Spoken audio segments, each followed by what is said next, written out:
Hi everyone. So I really need to try and get home, but I can feel my blood sugar dropping because I just had a stressful moment where there was unwanted contact by an incel that I'll be posting pics of later. He's tall-ish, but his face is just buckled. And you can still be an incel even if you are tall. It's less likely than being a short incel, but it does happen. So yeah, this guy got way too close. He's a tall-ish, balding guy, and, it just kind of triggered my gag reflex, so I kind of had to stop and take a little breather here. Even though, really the best thing would be to just keep going. Since I am not, obviously, though, gonna keep going right now, I'll take this kind of little break to tell you all why it is that the guy I mentioned in a few other vids, who I've never named before, his name is Tyler. The one who was unwantedly touching me when we were roommates. The reason I never told on him is because when he wasn't unwantedly touching me, he could be cool. And he had long ties to the community. As far as I know, he was born and raised there. I can't really say for sure. He doesn't seem to be doing that great. I think I've seen him around, and it seemed like he was always either drunk or passed out.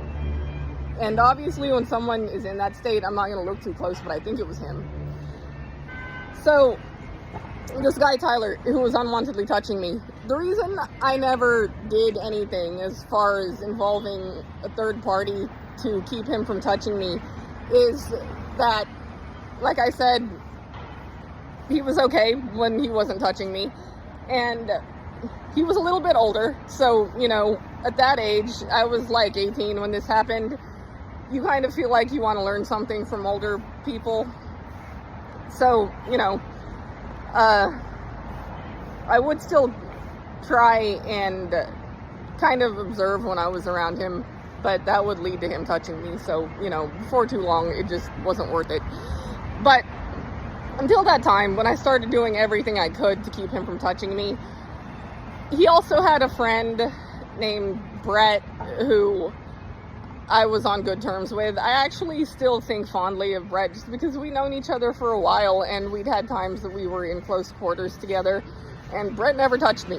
He had expressed some attraction, but he never crossed boundaries, and I really appreciate that, and I've seen how rare it is.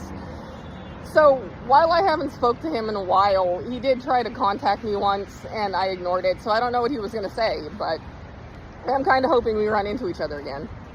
I will do everything I, possibly can to avoid Tyler, though, who, as far as I know, is still in the area, and even just the memory evokes this PTSD response. So, thanks for listening. Bye.